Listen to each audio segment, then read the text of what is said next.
दोस्तों, आज हम भारत के इस समय, उस दौर, उस जगह की बात करने वाले हैं जब हिंदू धर्म में महिलाओं को स्तन ढकने का भी अधिकार नहीं था। वहाँ स्तन को ढकने के लिए टैक्स देना होता था, जो हर किसी के बस की बात नहीं थी।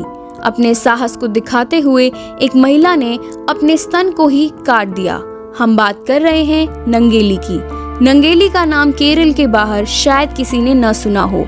किसी स्कूल के इतिहास की किताब में उनका जिक्र या कोई तस्वीर भी नहीं मिलेगी, लेकिन उनके साहस की मिसाल ऐसी है कि एक बार जानने पर भी कभी नहीं भूलेंगे, क्योंकि नंगेली ने स्तन ढकने के अधिकार के लिए अपने ही स्तन काट दिए थे। केरल के इतिहास के पन्नों में छिपी ये लगभग 100 से 150 साल पुरानी कहानी उस समय की है जब केरल के बड़े भाग में त्रावणकोर के राजा का शासन था। जातिवाद की जड़ें बहुत गहरी थी और निचली जातियों की महिलाओं को उनके स्तन न ढकने का आदेश था। उल्लंघन करने पर उन्हें ब्रेस्ट टैक्स यानी स्तन कर देना पड़ता था। समय था जब पहनावे के कायदे ऐसे थे कि एक व्यक्ति को देखते ही उसकी जाति की पहचान की जा सकती थी। ब्रेस्ट टैक्स का मकसद जातिवाद के ढांचे को बनाए रखना था।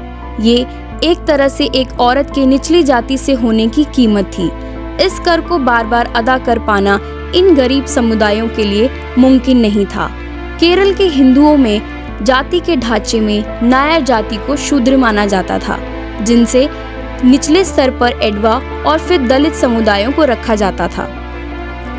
उस दौर में दलित समुदाय के लोग ज्यादातर खेतीहर मजदूर थे और ये कर देना उनके बस के बाहर था। ऐसे में एडवा और नायर समुदाय की औरतें ही इस कर को देने की थोड़ी क्षमता रखती थी। ऊंची जाति की औरतों को भी मंदिर में अपने सीने का कपड़ा हटा देना होता था, पर निचली जाति की औरतों के सामने सभी मर्द ऊंची जाति के थे, तो उनके पास स्तन ना ढकने के अलावा कोई विकल्प नहीं था। इसी बीच एडवा जाति की एक महिला नंगेली ने इस कर को दिए बगैर अपने स्तन ढकने का फैसला कर लिया। केरल के चेरथला में अब भी इलाके के बुजुर्ग उस जगह का पता बता देते हैं जहां नंगेली रहती थी।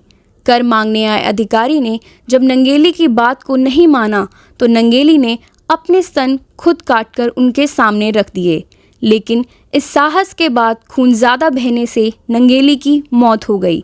बताया जाता है कि नंगेली के दाह संस्कार के दौरान उनके पति ने भी अग्नि में कूदकर अपनी जान दे दी।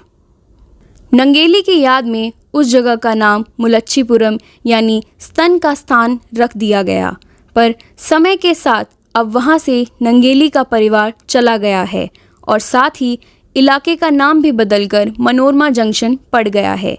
बहुत कोशिश के बाद वहां से कुछ किलोमीटर की दूरी पर रह रहे नंगेली के पड़पोते मणियन वेलू का पता मिला। मणियन साइकिल किनारे लगाकर मणियन ने बताया कि नंगेली के परिवार के संतान होने पर उन्हें बहुत गर्व है। उनका कहना था उन्होंने अपने लिए नहीं बल्कि सारी औरतों के लिए ये कदम उठाया था, जिसका नतीजा ये हुआ कि राजा को ये कर वापस लेना पड़ा। अगर आपको ये इन्फॉर्मेशन अच्छी लगी हो तो इसके लिए एक लाइक कर दीजिएगा। मिलते हैं नेक्स्ट वीडियोज़ में, तब तक के लिए जय हिंद।